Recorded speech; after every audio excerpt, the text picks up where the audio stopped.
بسم اللہ الرحمن الرحیم۔ السلام علیکم ورحمۃ اللہ۔ حضرت عدی بن حاتم رضی اللہ تعالیٰ عنہ کہتے ہیں، رسول کریم صلی اللہ علیہ وآلہ وسلم نے مجھ سے فرمایا کہ جب تم اپنے کتے کو چھوڑو تو اللہ کا نام ذکر کرو، یعنی جب تم شکار کے لیے اپنے سکھائے ہوئے کتے کو چھوڑنے کا ارادہ کرو تو اس کو بسم اللہ اللہ اکبر کہہ کر چھوڑو، اور پھر اگر اس کتے نے تمہارے لیے شکار کو پکڑ لیا ہو اور وہ شکار تم کو زندہ ملے تو اس کو ذبح کر لو، اور اگر اس کو قصداً ذبح نہیں کرو گے تو اس کا کھانا حرام ہوگا، کیونکہ اس صورت میں وہ مردار ہوگا۔ اور اگر تم اس شکار کو اس حالت میں پاؤ کہ کتے نے اس کو مار ڈالا ہے لیکن اس نے اس میں سے کچھ کھایا نہیں ہے تو اس شکار کو کھاؤ، لیکن اگر کتے نے اس میں سے کچھ کھا لیا ہے تو پھر تم اس کو نہ کھاؤ، کیونکہ اس صورت میں اس کے علاوہ اور کچھ نہیں کہا جا سکتا کہ کتے نے اس شکار کو اپنے لیے پکڑا ہوگا، جو اس بات کی علامت ہوگی کہ کتا سکھایا ہوا نہیں ہے، جبکہ اس کتے کا پکڑا ہوا شکار حلال ہے جو سکھایا ہوا ہو۔ اور اگر تم شکار کے پاس اپنے کتے کے ساتھ کسی دوسرے کا کتا بھی پاؤ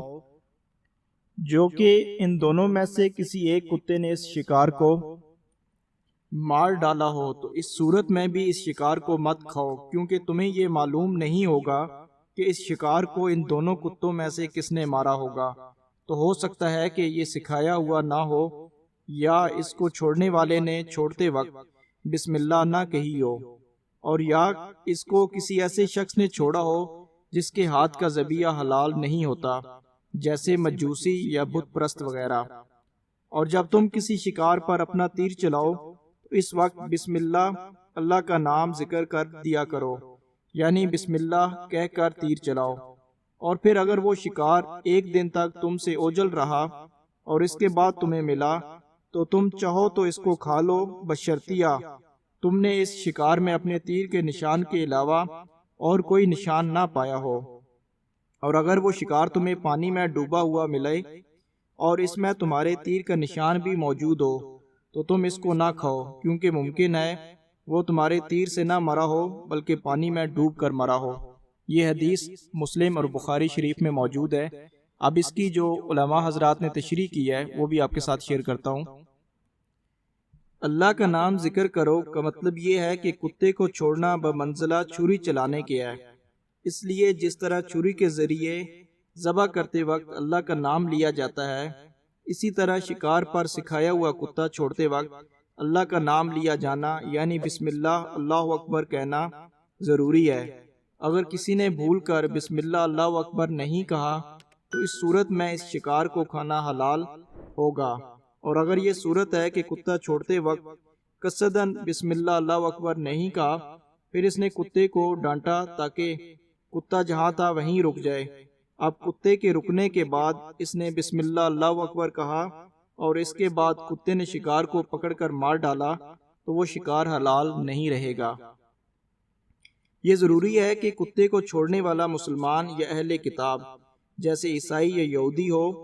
اگر کتا کسی کے چھوڑے بغیر خود بخود جائے اور شکار کو زخمی کر دے تو وہ حلال نہیں رہے گا۔ اسی طرح اگر کسی شخص نے کتے کو چھوڑتے وقت بسم اللہ اللہ اکبر نہیں کہا مگر اس نے شکار کو زندہ